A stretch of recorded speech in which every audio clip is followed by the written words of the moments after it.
Hello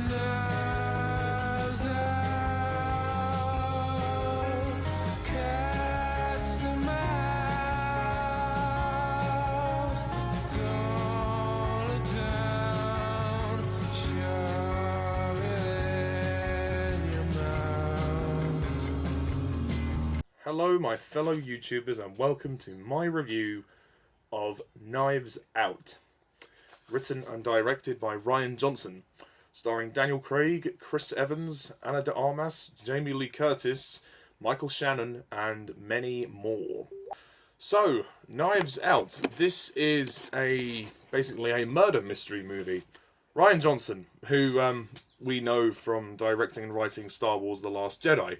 He takes on this film. Obviously, The Last Jedi received some controversial reactions, shall we say. Unfairly, in my opinion, but that's just my opinion. And he has assembled an all-star cast in this murder mystery plot. So, essentially, the story is that basically it centers around this sort of wealthy family. The patriarch of said family is murdered, and it's up to Daniel Craig as LeBlanc, this Southern American detective, to basically unravel the mystery. Pretty simple, and there's a lot of characters involved. But a couple of the other central characters that are focused on are Chris Evans as Ransom Drysdale, who is the grandson of the murdered man, and Ana de Armas, who is Marta Cabrera, who is like a young nurse who has helped look after him, and the implications surrounding the death, and as well as that, the issue surrounding the will and the rest of the family's entitlement and their sort of involvement with the events that happened. And that's basically it. I won't go into any more detail because really you have to just see this film. Knives Out is a great movie. I really enjoyed this film. I actually am one of those people that is a fan of Star Wars The Last Jedi. I actually really like it, and I think Rian Johnson is a very good filmmaker and writer. I know The Last Jedi had its share of detractors, and I understand the reasons why Star Wars The Last Jedi is a very polarizing film, and that just pissed some people off. So, yeah, I can understand that. So if people were trepidatious about going into this film because of Rian Johnson, fear not. In this movie, he crafts this film beautifully. The script is very good, and I really enjoyed seeing the mystery unravel with this story. I really do feel that it's a very good mystery, and it actually took me by surprise in a few areas, and it was very clever the way it was all revealed. And I really liked the way the story was told. I think it was told very coherently and very well. I mean, I think the cast are just phenomenal. Let's start with the man himself, Mr. Daniel Craig, who obviously we know as Bond, James Bond, and he will be coming back to James Bond very soon in No Time to Die in April, so I'm looking forward to that. He plays Benoit Blanc, who is this American detective, and I think he does a very good job. He's quite funny, actually. This film has some moments of comedy, and he's definitely at the centre of that. He's this sort of playful detective. He's not serious. He's not like Poirot or kind of Sherlock Holmes, and he's not eccentric like Holmes. He's just kind of playful, and I like that his character is I mean, he is an archetype of those characters, but he is his own character because he's slightly more playful. He gets the job done, but he has fun. You can see he gets a kick out of it. And I think it's a nice role for Daniel Craig to take on, especially after he's been playing James Bond for a long time. It's nice to have him deviate into something else, and I really do think this is a great role for him, and I really like his performance here. Chris Evans is good in this film. His appearance is somewhat brief in the first half of the movie, but he does come into the story as the second half of the story progresses. He gets more to do. But I like his character. He's basically playing an arsehole, which is interesting because obviously we know Chris Evans from the Marvel stuff. Like, Avengers Endgame was the last time I saw him in a film. And he plays Captain America, obviously, and Captain America being a very good, loyal, patriotic character. This time, it's nice to see him let loose and play this prick, basically. And I like the tension between him and his family. The fact that he's a skiv. He just leeches off of his family, takes money where he can, doesn't have a job, lives in this nice house on his own, and he just doesn't like his family. There's just so many dysfunctions. So it's nice to see him included in the story. Ana de Armas is worth mentioning. She's very good in this film as Marta, the nurse. Obviously, again, we will see Ana de Armas in No Time to Die. She's one of the Bond girls that Bond women that we're going to see in Daniel Craig's last movie. So presumably, Craig had asked her to be involved when they were filming this movie.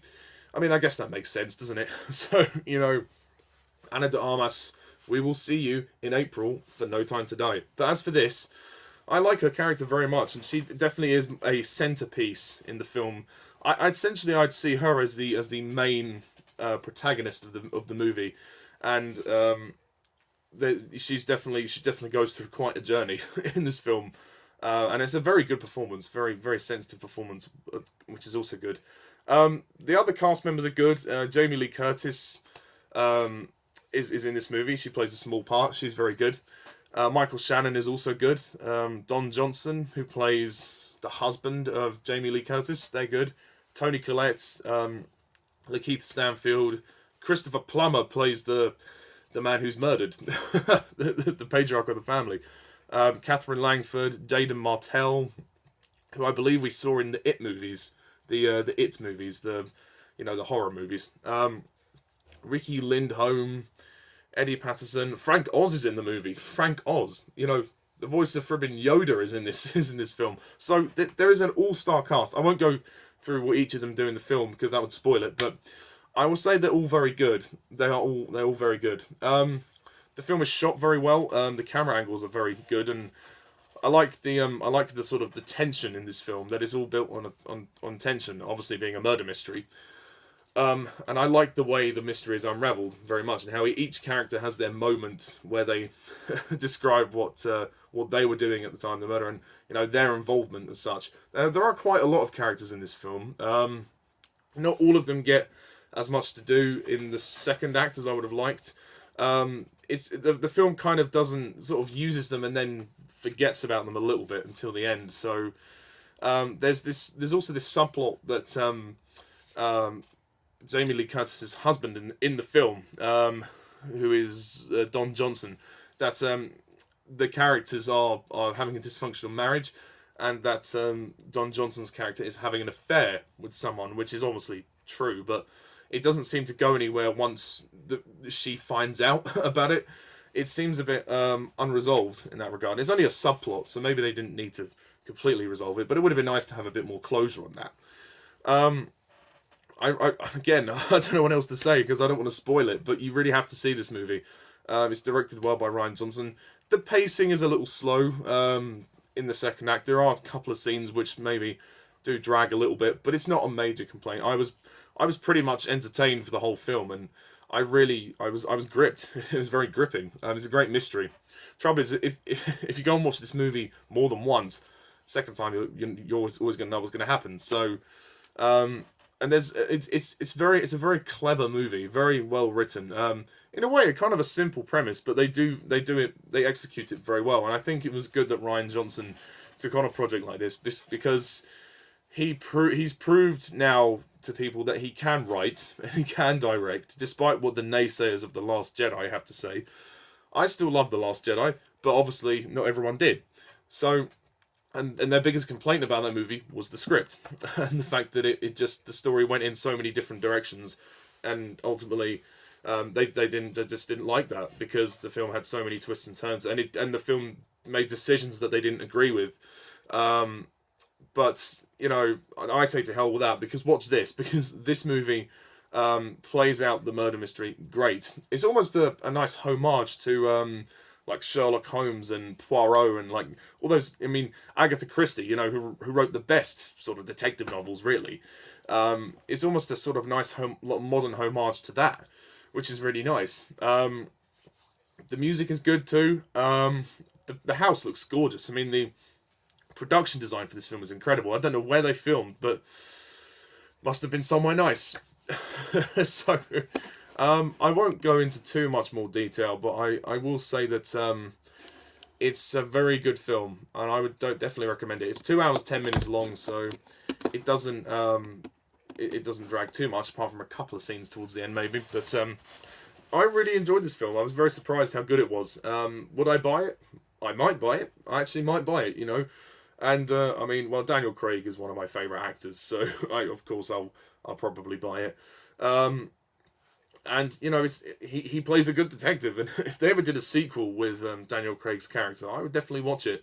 I think there's potential there, but this obviously could be such a one-off. But no, it's a very gripping story, very intriguing. Definitely go and see it. As a final rating for this movie, I'm going to rate Knives Out a 9 out of 10.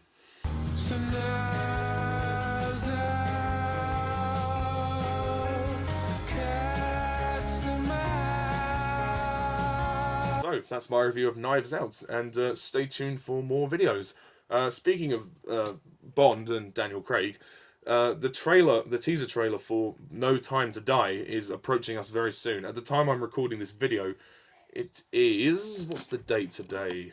The 29th of November. So next, I think on Monday or Tuesday, we are due to get the trailer. Ooh, exciting. And of course I'll review the trailer.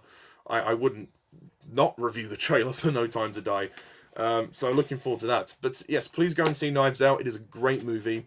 And stay tuned for more videos. Thank you very much for watching. And as always, I'm Mr. Tarlis11. See ya.